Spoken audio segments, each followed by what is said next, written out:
Olá, boa noite, queridos amigos, tudo bem? É uma alegria, mais uma vez, darmos continuidade ao estudo da nossa série Jesus, o Restaurador da Vida. Hoje estaremos estudando o tema número 4, que tem como título Jesus e a Oração. Será um tema muito importante, onde vamos falar vários aspectos com relação à oração. Tudo certo? Muito bem. Quando a gente fala sobre a oração, vemos que ela é muito importante na vida do cristão. Muitos comparam a oração com a respiração. Assim como para você ter vida, você tem que estar respirando o tempo todo, assim o cristão ele precisa ter uma vida de oração. O dia que ele para de orar, ele para de respirar espiritualmente e ele começa a morrer. Então assim, a oração é muito importante. Agora, quando a gente quando falamos de oração, vemos, por exemplo, que para muitas pessoas ela tem se tornado um discurso repetitivo. E vamos ver aquilo que de fato Jesus fala, que é a oração, vários aspectos com relação a ela. Tudo certo? Então, por favor, abra sua Bíblia comigo no Evangelho de Mateus, capítulo 6. Evangelho de Mateus, capítulo 6, vamos ler o versículo 7. Diz assim: Tu, porém, quando orares, não useis vãs repetições como os gentios, porque presumem que pelo seu muito falar serão ouvidos. Então Jesus disse uma coisa, olha, quando você ore, não use palavras repetitivas, tá? Pensando que pelo fato de repetir, você vai ser ouvido por Deus. Não use vãs repetições, tá? Tenha muito cuidado. No idioma grego, existem duas palavras que significam falar. A primeira delas é laleo e a segunda é batologeo. As duas significam falar, mas em contextos diferentes. Porque assim, o idioma grego é um idioma assim, muito rico em palavras. Para cada contexto, se usa uma palavra diferente. Por exemplo, a palavra amor. Eu digo, eu amo minha filha, eu amo minha esposa, eu amo Deus, eu amo todo mundo. Só que no idioma grego existe um amor especial para Deus, o amor de Deus, que seria o amor ágape. Agora, quando eu vou amar a minha esposa, que é um amor assim, de homem e mulher, é um amor eros. O amor para os filhos é um amor filéu. Então, assim, mas todos significam amor, mas em contextos diferentes. Agora, no idioma grego, existe também esse detalhe com relação à palavra falar. Laleo e batologeo. Laleo é falar com entendimento. Nesse momento, por exemplo, eu estou laleando. Eu estou falando com vocês, mas estou pensando e aquilo que eu estou falando está saindo do meu coração. Agora, batologuear é aquilo que o papagaio faz. Ele é treinado a repetir algumas palavras ou alguma frase. Só que quando a gente vê o papagaio repetindo alguma frase, a gente fala, né? Olha, o papagaio está falando. Ele não está falando, porque não sai do coração nem do entendimento. Então ele está batologueando, falando sem entendimento, sem compreensão. É a mesma coisa que o bêbado faz. Quando o bêbado está aí nos efeitos do álcool, ele não tem muita noção das coisas assim que estão ao seu redor e fala muita coisa por falar. Então ele batologueia em lugar de lalear. Agora, quando Jesus fala sobre a oração em Mateus 6, versículo 7, ele disse, olha, quando você ore, não fique batologueando, repetindo coisas que não estão saindo da sua mente nem do seu coração. Então, a oração tem que ser uma coisa sincera, real, aquilo que sai do seu coração, aquilo que você fala com seu entendimento. Tudo certo? Então, dito isso, eu quero lhes convidar para abrir a sua Bíblia no Evangelho de Lucas, capítulo 9, capítulo 18, versículo 9 até o 14. Ali tem uma parábola do fariseu e do publicano. E essa parábola vai nos ensinar várias lições importantes sobre a oração. Texto bíblico, Lucas. Eu estava procurando aqui em Mateus. É Lucas capítulo 18. Tudo certo? Deixa eu ver aqui. Isso. Lucas 18, versículo 9 em diante. Diz assim: Jesus propôs também esta parábola a alguns que confiavam em si mesmos, porque se consideravam justos e desprezavam os outros. Havia 2 homens que subiram ao templo com o propósito de orar. Um era fariseu e outro era publicano. O fariseu, posto em pé, orava de si para si mesmo, desta forma: Ó Deus, graças te dou porque não sou como os demais homens, roubadores, injustos e adúlteros. Nem ainda sou como esse publicano aí. Eu jejuo 2 vezes por semana, dou o dízimo de tudo quanto ganho. Por outro lado, o publicano, estando em pé de longe, ele não ousava nem sequer levantar os olhos ao céu, mas batia no peito dizendo: Ó Deus, sê propício a mim, que eu sou pecador. Digo-vos que este desceu justificado para a sua casa, e não aquele que se exaltou. Porque todo aquele que se exalta será humilhado, e todo aquele que se humilha será exaltado. Então vemos o contraste entre estas 2 pessoas. O fariseu, ele estava batologueando, falando sem entendimento. Aquilo que ele falava era só de boca para fora, mas não saía do seu coração. Era apenas um discurso. Era só para ele se achar como um troféu, como uma exibição aí. Por outro lado, o publicano, ele se humilha e o que ele vai falar sai do seu coração. Ele é sincero. Ele pensa antes de falar, mas ele é verdadeiro, ele é autêntico. Ele está laleando. Ele está falando com compreensão. Tá bom? Então, ali nessa história nós vemos essa grande diferença. Tá bom? Agora, a primeira pergunta da nossa lição disse assim: o que a Bíblia nos ensina sobre a oração? Vamos ver que, pelo menos aqui, tem mais de 5 princípios que a gente precisa ver com relação à importância da oração. A primeira delas está aqui em Mateus capítulo 6, versículo 6. Deixa eu abrir para vocês aqui. Mateus capítulo 6, versículo 6. Diz assim: Tu, porém, quando orares, entra no teu quarto e, fechada a porta, orarás a teu pai que está em secreto. E teu pai, que vem em secreto, ele vai te recompensar. Ou seja, diz que a melhor maneira de a gente orarmos é em secreto. Não é para a gente se achar, se mostrar, se exibir, não. A melhor oração é em secreto. Você entrou no seu quarto, fechou a sua porta, abre seu coração. Chora diante de Deus. Não esconda nada a Ele. As coisas mais íntimas que estão na sua vida, que talvez ninguém sabe, essas coisas você precisa compartilhar com Deus.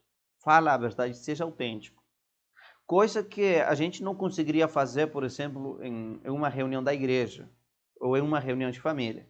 Você não vai abrir as intimidades do seu coração. Você não vai abrir e ser sincero realmente. Assim, contando detalhes da sua vida.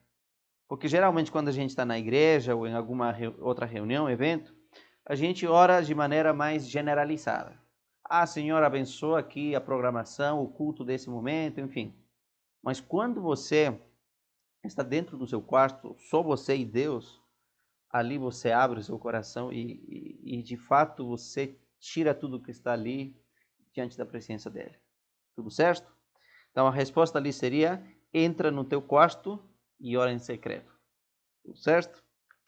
Muito bem, vamos para a pergunta, para o seguinte texto. Letra B. João capítulo 14, versículo 13 e 14. Esse aqui é muito importante, viu? João capítulo 14, versículo 13 e 14. Diz assim: E tu, quando pedirdes em meu nome, isso farei, a fim de que o Pai seja glorificado no Filho. Se me pedirdes alguma coisa em meu nome, eu o farei. Ou seja, tudo aquilo que você pedir, você tem que pedir em nome de Jesus. Se você já está na igreja há um bom tempo, você já coloca isso na prática. Mas talvez tem muitas pessoas que ainda não têm essa vida de oração. Não é para você essa parte, viu? Sempre que você orar, termina falando em nome de Deus. Senhor Jesus, te agradeço pela viagem, Senhor, agradeço por isso, aquilo, em nome de Jesus. Ou quando você vai pedir, olha, Pai Santo, Deus de Israel, eu te peço por isso, aquilo, em nome de Jesus. Por que isso é importante falar? Porque eu lhe pergunto o seguinte: que direito nós temos de pedir alguma coisa a Deus? Quem somos nós? Nós somos seres humanos falhos, pecadores, a gente erra. Como que, sendo um ser humano falho, eu posso pedir a Deus? Que obrigação ele tem para me ouvir e para me responder? Nenhuma. Mas quando eu me humilho e falo a Ele aquilo que está no meu coração e eu digo em nome de Jesus, eu estou dizendo assim, ó, eu não mereço nada. Eu erro, eu sou um pecador. Mas eu te peço em nome e pelos méritos de Jesus. Ele se merece. E Ele me autorizou a te pedir em nome dele. Então, agora sim, o Pai responde o seu clamor. Então, assim, sempre ore em nome de Jesus. Eu considero assim que a oração basicamente tem três partes. A primeira é para quem você fala. Você fala com Deus. O que você fala é a segunda parte. Ali você pode fazer seu pedido, seu agradecimento, contar a sua vida. Essa é a segunda parte. E a terceira é o encerramento em nome de Jesus. Então, a quem você ora, o que você ora e termina em nome de Jesus. A letra C, ali encontramos um princípio importante. Está no Salmo 62, verso 8. O princípio ali é que nós devemos orar com confiança. Não vamos ler todos os versículos, mas se você ler ali, Davi disse, olha, que devemos orar com confiança. Muitas vezes a gente ora e nem a gente acredita naquilo que estamos falando. Eu lembro, por exemplo, a história que eu li algum tempo atrás de uma moça, uma menina, na verdade, que ela vivia num povoado que estava passando muita necessidade. Fazia um bom tempo que não caía chuva. As pessoas estavam desesperadas porque elas viviam da agricultura. As plantas estavam morrendo, os animais estavam com fome, tudo estava seco, havia muita queimada e todo mundo estava desesperado. Agora, a maioria das pessoas desse povoado eram cristãos, acreditavam em Deus. E alguém teve a ideia de fazer uma convocação, chamar toda a população para se reunir na praça da cidade e ter um momento de oração clamando a Deus para que envie a chuva. Essa ideia pareceu extraordinária e maravilhosa ao ouvido de todas as pessoas. Então marcaram o dia e o horário. E as pessoas foram. Havia muita gente na praça aí reunida para ter esse momento de oração. E entre essas pessoas foi aquela menina. Ela foi lá levando um guarda-chuva. Era praticamente o meio-dia. Estava cheio de luz. E ela usando aí o guarda-chuva. E não era por causa do calor. E de repente apareceu uma pessoa que estava aí muito curiosa. Todos estavam curiosos, mas só essa pessoa teve coragem de perguntar. E disse assim para aquela menina: olha, a gente veio aqui orar, mas a gente não entende por que tu trouxe o guarda-chuva. Para que você trouxe? Você não precisa. E aquela menina disse assim: você acaba de dizer que a gente veio orar aqui para orar. E eu justamente vim orar pedindo que Deus envie a chuva. Então eu já vim preparada. Ou seja, aquela menina foi orar para que Deus enviasse a chuva, e ela confiava em que Deus enviaria a chuva, que ela já levou o guarda-chuva. Agora, os outros, a maioria, todas as outras pessoas foram orar, mas não confiavam em que Deus ia enviar a chuva. E muitas vezes nós erramos assim também. Oramos, mas não confiamos em que Deus pode fazer isso.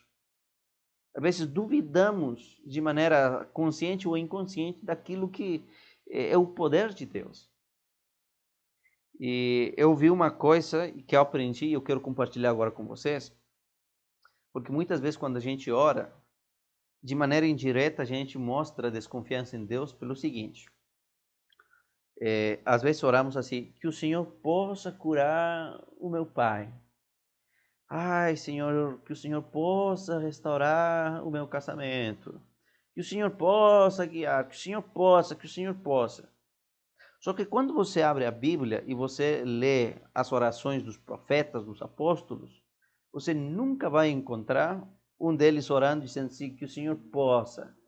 Porque quando a gente usa a palavra possa, é porque assim, eu estou dizendo assim, talvez você não consiga fazer, mas se der conta, faça. Isso é possa. Que você possa fazer aquilo, mas se não der, não tem problema.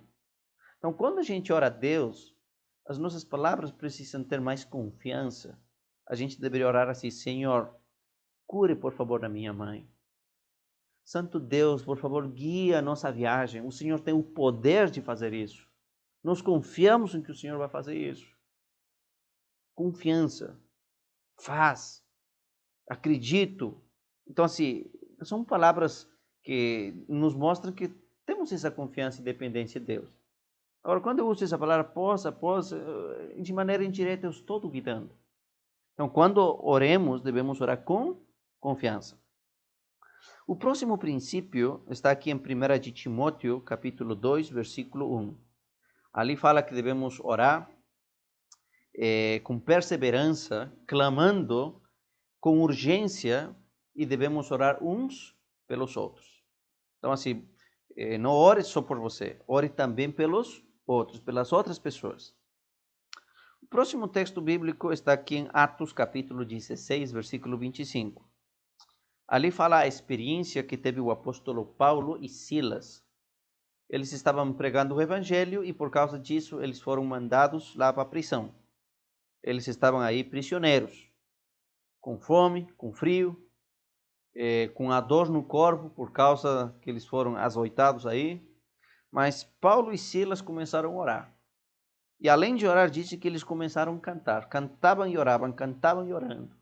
E dessa maneira o espírito deles se reanimou. Eles começaram a ter paz, esperança, confiança, até que Deus os libertou. Então, muitas vezes na sua vida, todos nós, na verdade, passamos por momentos desafiadores. Às vezes é no casamento. Às vezes tem que ver com relação aos nossos filhos. Porque aquilo que a gente sonhou parece que se torna um pesadelo. E muitas vezes temos problemas no nosso trabalho. Enfrentamos problemas tão sérios, tão graves, que muitas vezes as pessoas não têm nem sono para poder descansar. Diante do desespero, diante da preocupação. Então, o que nós devemos fazer nesse momentos angustiosos? Devemos separar um tempo, orar, falar com Deus, abrir o nosso coração, cantar. No momento que você esteja triste, desanimado, quando você sinta um pavor no seu coração, medo, desespero, coloque uma música, comece a cantar alguns hinos. Você vai se reanimar, você vai ter paz no seu coração. E é isso que fez aqui o apóstolo Paulo com Silas. Experimente. É nos maiores momentos da nossa vida que precisamos de oração e de louvor. Agora, o próximo texto bíblico está aqui em Daniel capítulo 6, o versículo 10. O que disse lá Daniel? Ele disse que orava 3 vezes por dia. Agora, não é que a nossa oração deve se limitar apenas a 3 vezes. A gente pode orar mais. Mas assim, não é questão de quantidade. Mas é importante de você passar sempre um tempo com Deus. Ore todos os dias. Tenha esse momento com Deus. Não comece essa atividade do dia sem falar com Ele. Não encerre os labores do dia também sem você falar com Deus. Aprenda a separar esse tempinho. Aqui em Daniel capítulo 9, versículo 4 e 5, fala outra característica. Ali diz que quando oremos, devemos confessar os nossos pecados. E é isso que Daniel fazia. Ele não só orava, mas ele, assim, dentro da sua oração, ele confessava as suas falhas, os seus pecados. E ele especificava. Então, quando a gente ora, a gente tem que falar, olha, Senhor, me perdoe porque hoje eu falei, Senhor, o que eu não devia ter falado. Me perdoa porque eu xinguei da pessoa que não devia ter xingado. Me perdoa, Senhor, porque tratei minha esposa de uma maneira muito errada. Então, fala com Deus, pede perdão pelos seus pecados. E, finalmente, Mateus capítulo 7, versículos 7 e 8. Eu vou ler esse texto aqui para terminar essa primeira pergunta. Mateus capítulo 7, versículos 7 e 8. Diz assim: Pedi e dar-se-vos-á. Buscai e achareis. Batei e abrir-se-vos-á. Pois todo aquele que pede, recebe. Aquele que busca, encontra. E quem bate, se lhe abrirá. Então, assim, você está clamando a Deus, Deus vai te ouvir. Você está procurando, Deus vai te mostrar.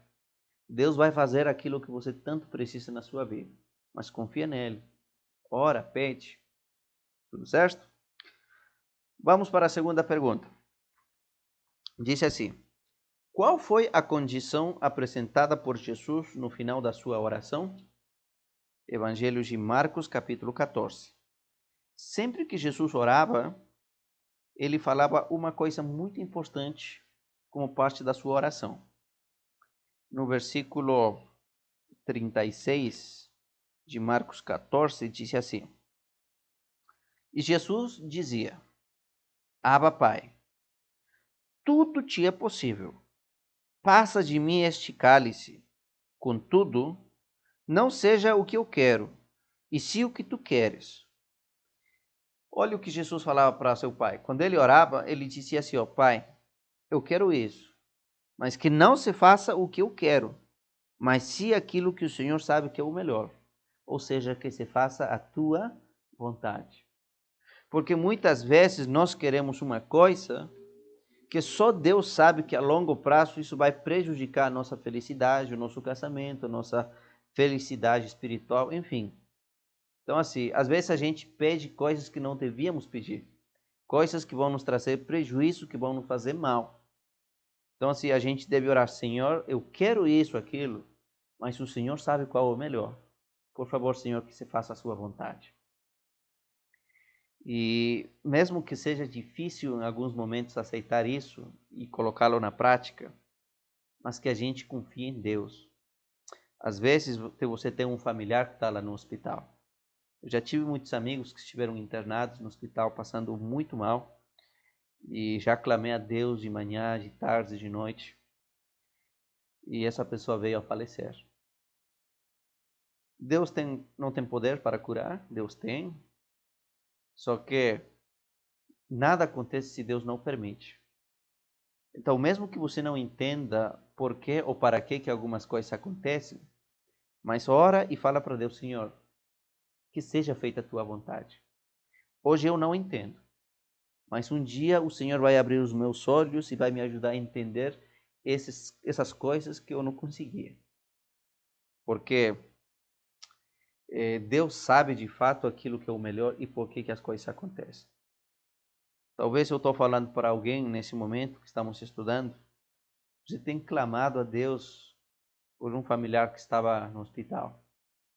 Você clamou, chorou, fez até promessas, mas não aconteceu do jeito que você esperava.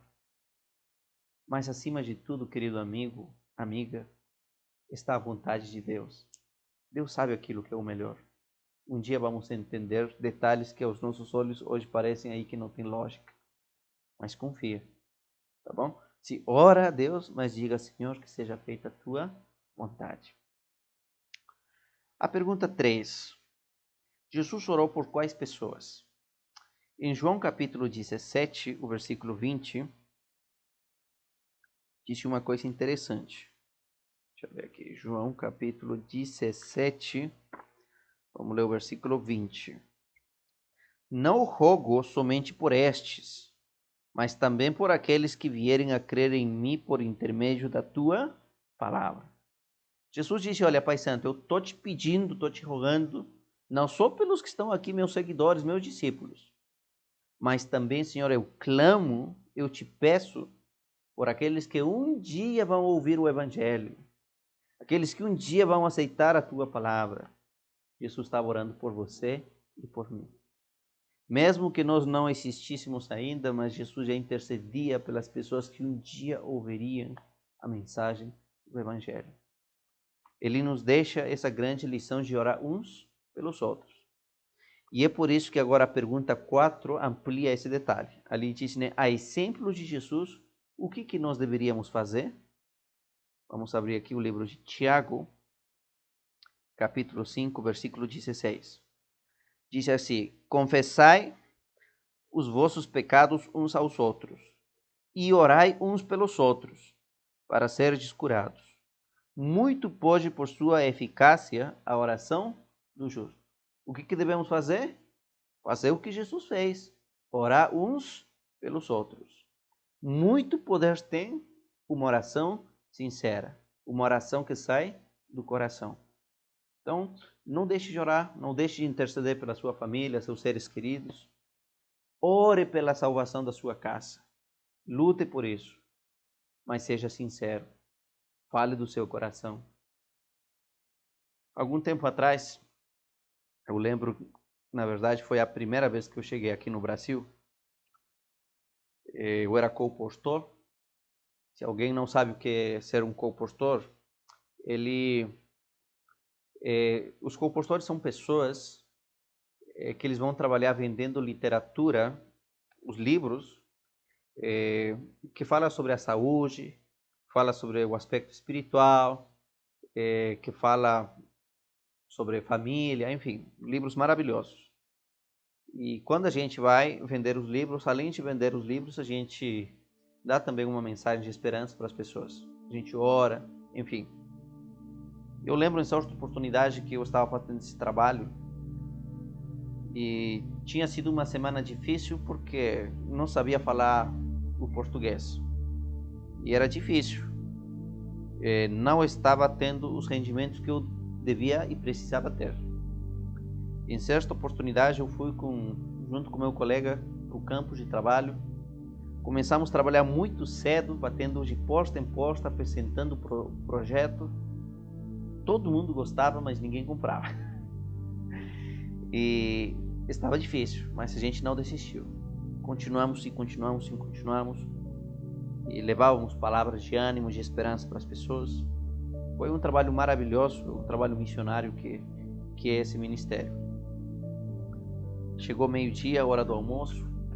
Estava com muita fome, mas estava sem dinheiro. Eu não tinha nenhum recurso. A minha esperança esse dia é que eu tivesse sucesso na venda de algum material e dali eu ia ter o meu recurso. O meu colega me disse: olha, bora almoçar. Eu falei para ele: pode ir que eu não quero agora, eu vou continuar trabalhando. Mas o problema real era que eu estava sem grana, não havia dinheiro. E continuei, mas não conseguia vender nenhum livro. Eu lembro que mais ou menos era entre 1 e 2 horas da tarde. Eu me sentei na calçada, cansado, com fome. E eu olhei para o céu e eu lembrei que eu estava passando por um momento difícil e que nos momentos difíceis eu devia procurar a ajuda de Deus. Só que eu não tinha vontade de orar. Estava tão chateado, cansado e amargo, com amargura no coração, que eu não queria orar. Mas eu sabia que eu devia. Então, nesse momento, eu disse para Deus: Senhor, eu não quero orar. Mas, ao mesmo tempo, eu sei que é necessário, eu preciso. Mas eu estou chateado, Senhor. Não tenho vontade. Eu vim, Senhor, fazer um trabalho missionário, levar a Tua palavra para as pessoas. E o Senhor não me dá o sustento que eu preciso. Hoje não almocei porque o Senhor não me abençoou. É por isso que eu estou chateado. Eu não estou fazendo nada de errado, Senhor. Não estou matando, não estou roubando nada disso. Estou fazendo, Senhor, um trabalho missionário. O Senhor não pode cuidar de mim? Eu disse para ele, inclusive, olha, eu lembro uma vez que eu li na tua palavra que quando Elias estava sendo perseguido, o Senhor o sustentou, lhe dando água do riacho e lhe enviando o alimento no bico do corvo. Você lembra dessa história, né? Como Deus sustentou Elias. Os corvos lhe levavam o alimento e ele bebia água do riacho. Falei para Deus: olha, o Senhor parece que se importa mais com Elias do que comigo. O Senhor cuidou dele, o Senhor não pode cuidar de mim? Eu sou menos importante do que Elias, Senhor? Eu falei com amargura no coração, com tristeza, mas sem faltar o respeito a Deus. Mas abri o meu coração. Eu falei aquilo que eu estava sentindo. Eu falei: Senhor, será que o Senhor pode fazer agora por mim aquilo que o Senhor fez por Elias? Eu quero ver, Senhor, será que você vai mandar os corvos? Depois, quando eu terminei minha oração, Eu me levantei e nesse momento um carro estava atravessando aí a rua e se parou bem na minha frente. O vidro foi abaixando-se e eu vi um rosto aí. Era um homem. Ele me disse: rapaz, que trabalho legal que você está fazendo. Esse trabalho de ser um missionário, levar a literatura da igreja, de Deus, é muito bom, parabéns. Falei: muito obrigado. Ele me disse assim: olha, jamais desista desse trabalho. É o trabalho para o qual Deus te chamou. E eu não conhecia essa pessoa. Falei: tá bom, muito obrigado. Então nesse momento ele pegou a carteira que ele tinha no bolso, abriu e começou a contar várias notas de dinheiro. Ele me deu, me disse: olha, vai se alimentar e continua trabalhando. Aquele dia eu aprendi uma grande lição. Às vezes nós pensamos que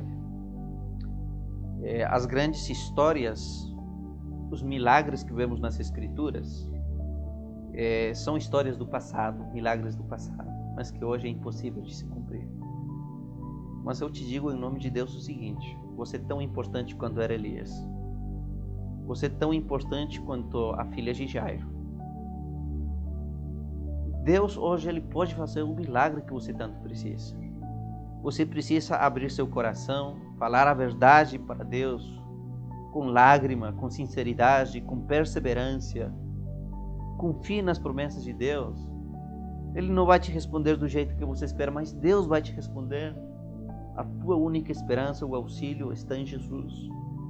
Aquele dia eu aprendi que eu não preciso temer de nada, porque eu tenho um Deus poderoso. A oração me conectou com Deus e foi um meio através do qual Deus fez um grande milagre na minha vida. Talvez nesse momento você esteja passando por uma necessidade muito difícil. Talvez você precise de um milagre. Em alguns momentos talvez você já se sentiu como eu, desapontado porque acontecem coisas que você não entende. Mas conta isso para Deus. Abra seu coração, fala para Ele. Ora em nome de Jesus. E confia no milagre que Ele vai fazer. Amém? Eterno Deus, obrigado por essa lição de hoje. Por favor, Pai Santo, venha abençoar a vida dessa pessoa que está fazendo esse estudo. Abençoa, Senhor, sua família, seu casamento, seus sonhos, seus planos. Nos colocamos nas Tuas mãos, Senhor. Em nome de Cristo Jesus. Amém. Foi muito bom estudar com vocês. Que Deus lhes abençoe. Eu lhes lembro que vocês têm uma tarefa. A sua tarefa está na página 16. Nos encontramos na nossa próxima lição, viu? Não perca. Até a próxima.